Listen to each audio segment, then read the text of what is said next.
Hello everyone. ಒಂದಿಷ್ಟು ಜನ message ಮಾಡಿ ಕೇಳ್ತಾ ಇದ್ರು ನನಗೆ ಲಾಸ್ಟ್ ಮಿನಿಟ್ ಪ್ರಿಪ್ರೇಷನ್ ಹೇಗಿರಬೇಕು ಬ್ರದರ್ ಎಮ್ ಟಿ ಎಸ್ ಎಕ್ಸಾಮ್ಗೆ ಅಂತೇಳಿ. ಸೊ ಅದಕ್ಕೆ ಮೇಯ್ನಾಗಿ ಈ ಎಮ್ ಟಿ ಎಸ್ ಎಕ್ಸಾಮ್ ಬರೆಯೋದು ಟೂ ಟೈಪ್ಸ್ ಪೀಪಲ್. ಒಬ್ಬರು ಆಲ್ರೆಡಿ ಸ್ಟಡಿ ಮಾಡಿರೋರು, ಇನ್ನೊಬ್ಬರು ವಿತೌಟ್ ಸ್ಟಡಿ ಹೋಗ್ತಾ ಇರೋರು. ಓಕೆನಾ? ನೀವು ಸ್ಟಡಿ ಮಾಡಿದವರಾಗಿದ್ದರೆ ಯಾವುದೇ ಕಾರಣಕ್ಕೂ ನೀವು ಏನು ಟೆನ್ಷನ್ ತೊಗೋಬೇಡಿ. ಈ ಲಾಸ್ಟ್ ಮಿನಿಟಲ್ಲಿ ಹೆಚ್ಚಿಗೆ ಪ್ರೆಷರ್ ತೊಗೊಳಕ್ಕೆ ಹೋಗ್ಬೇಡಿ. ಆ ಟಾಪಿಕ್ ಕವರ್ ಮಾಡಿಲ್ಲ, ಈ ಟಾಪಿಕ್ ಕವರ್ ಮಾಡಿಲ್ಲ ಅಂತೇಳಿ. ನಿಮ್ಗೆ ಎಷ್ಟು ಗೊತ್ತಿದೆಯೋ ಅಷ್ಟನ್ನು ಮಾತ್ರ ಹೋಗಿ ಮೈಂಡ್ ಭಾರಿ ಕಾಮಾಗಿ ಇಟ್ಕೊಳ್ರಿ. ಜಾಸ್ತಿ ಟೆನ್ಷನ್ ತೊಗೋಬೇಡಿ, ಆ ಟಾಪಿಕ್ ಕವರ್ ಮಾಡಿಲ್ಲ, ಈ ಟಾಪಿಕ್ ಕವರ್ ಮಾಡಿಲ್ಲ ಅಂತೇಳಿ. ಹಂಗೂ ನಿಮ್ಗೆ ಏನಾದ್ರು ಇನ್ನೂ ಓದೋ ಆಸೆ ಇದ್ದರೆ ಗ್ರಾಮರ್ ರೂಲ್ಸ್ನ ರಿವೈಸ್ ಮಾಡ್ಕೊಳ್ರಿ ಅಷ್ಟೇ. ಜಿ ಕೆ ಅಂತ ಅದು ಸಮುದ್ರ, ನೀವು ಎಷ್ಟು ಓದಿದ್ರು ಇನ್ನು ಕನ್ಫ್ಯೂಷನ್ ಆಗ್ತಿರೋ ಹೊರತು ಇನ್ನು ಅದರಲ್ಲಿ ಹೆಚ್ಚಿಗೆ ಮಾರ್ಕ್ಸ್ ಬೂಸ್ಟ್ ಆಗೋದಿಲ್ಲ. ನೀವು ಬೇಕಂತಂದರೆ ಗ್ರಾಮರನ್ನ ಒಂದು ಸ್ವಲ್ಪ ಕವರ್ ಮಾಡ್ಕೊಳ್ರಿ. ವಿತೌಟ್ ಸ್ಟಡಿ ಹೋಗ್ತಿರೋರಿಗೆ ಸೊ ನನ್ನ ಕಡೆಯಿಂದ ಸಜೆಷನ್ ಕೊಡ್ತೀನಿ. ಇದು ಹೆಲ್ಪ್ ಆಗುತ್ತೆ ಬಿಡುತ್ತೋ it depends upon, totally it depends upon your luck. ಓಕೆನಾ? ಸೊ ಈ ರೂಲು ಇಬ್ಬರಿಗೂ ಅಪ್ಲಿಕೇಬಲ್ ಆಗುತ್ತೆ. ಸ್ಟಡಿ ಮಾಡಿದವ್ರಿಗೂ ಸ್ಟಡಿ ಮಾಡದೇ ಇರೋರಿಗೂ ಲಿಮಿಟೆಡಾಗಿ ಅಟೆಂಪ್ಟ್ಸ್ ಮಾಡಿರಿ. ಅಂತಂದರೆ ಈಗ ಒಂದು ಕ್ವಶನ್ ಇರುತ್ತೆ,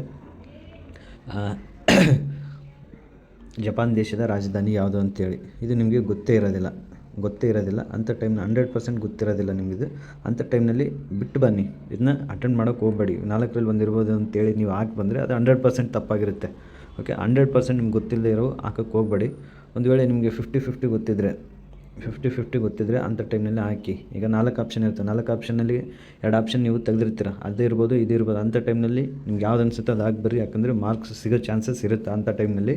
50-50 ಗೊತ್ತಿದ್ದರೆ ಹಾಕಿ ಬನ್ನಿ, ಆದರೆ 100% ಗೊತ್ತಿಲ್ಲ ಅಂತಂದರೆ ಹಾಕಿ ಬರಬೇಡಿ. ನೆಕ್ಸ್ಟು, ಇದು ಓದದೇ ಇರೋರಿಗೆ ಜಿ ಕೆ ವಿತ್ ಟ್ರಿಕ್ಸ್ ಜೊತೆಗೆ ಶಾರ್ಟಾಗಿ ಒಂದು ಸಬ್ಜೆಕ್ಟ್ ವೈಸು ವೀಡಿಯೋ ಮಾಡಿರ್ತಾರೆ ಓದದೇ ಇರೋರಿಗೆ, ಅದನ್ನ ರಿವೈಸ್ ಮಾಡ್ಕೊಂಡು ಹೋಗಿ. ಇನ್ನು ಇದು ಇಬ್ಬರಿಗೂ, ಸ್ಟಡಿ ಮಾಡಿದವ್ರಿಗೂ ಮಾಡದೇ ಇರೋರಿಗೂ ಗ್ರಾಮರ್ ರೂಲ್ಸ್ನ ಒಂದು ಸರಿ ನೋಡ್ಕೊಂಡ್ಬಿಟ್ಟು ಹೋಗಿ. ಮತ್ತು ಇಬ್ಬರಿಗೂ ಓದ್ದವ್ರಿಗೂ ಓದದೇ ಇರೋರಿಗೂ ಈಗ ಎಕ್ಸಾಮ್ ಶಿಫ್ಟ್ಸ್ ರಿವ್ಯೂ ಸ್ಟಾರ್ಟ್ ಮಾಡ್ತಾರೆ. ಕೆಲವೊಂದಿಷ್ಟು ಜನ ಮಾಡ್ತಾರೆ ಅಕಾರ್ಡಿಂಗ್ ಟು SSC ಪ್ರಕಾರ. ಎಕ್ಸಾಮ್ ರಿವ್ಯೂ ಮಾಡೋಂಗಿಲ್ಲ, ಅಗೇನ್ಸ್ಟ್ ದ ರೂಲ್ ಆಗುತ್ತೆ. ಬಟ್ ಹಾಗೂ ಕೆಲವೊಬ್ಬರು ಮಾಡ್ತಾರೆ. ಸೊ ಅವನ್ನ ಎಕ್ಸಾಮ್ ಶಿಫ್ಟ್ ರಿವ್ಯೂನ ನೋಡ್ಕೊಂಡು ಹೋಗಿ.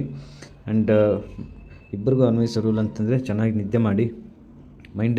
ಮೈಂಡಿಗೆ ಜಾಸ್ತಿ ಸ್ಟ್ರೆಸ್ ಕೊಟ್ಟರೆ ಓದಿದ್ದು ಮತ್ತು ತಲೆಯಲ್ಲಿರೋದಿಲ್ಲ, ಆ ಥರ ಆಗುತ್ತೆ. ಇನ್ನೊಂದು, ಓದದೇ ಇರೋರಿಗೆ ಇನ್ನೊಂದು ಸಜೆಷನ್ ಏನು ಅಂತಂದರೆ,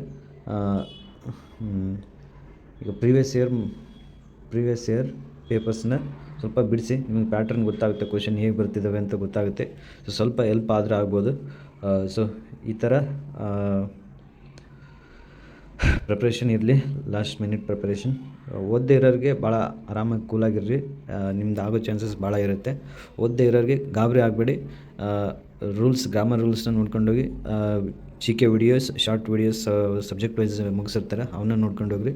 ಸೊ ಹೆಲ್ಪ್ ಆಗೋ ಚಾನ್ಸಸ್ ಇರುತ್ತೆ. ಓಕೆ? ಇದರಿಂದ ನಿಮಗೆ ಹೆಲ್ಪ್ ಆಗಿದೆ ಅಂತೇಳಿ ಭಾವಿಸ್ತಾ ಈ ವಿಡಿಯೋನ ಇಲ್ಲಿಗೆ ಎಂಡ್ ಮಾಡ್ತಾಯಿದ್ದೀನಿ. Thank you.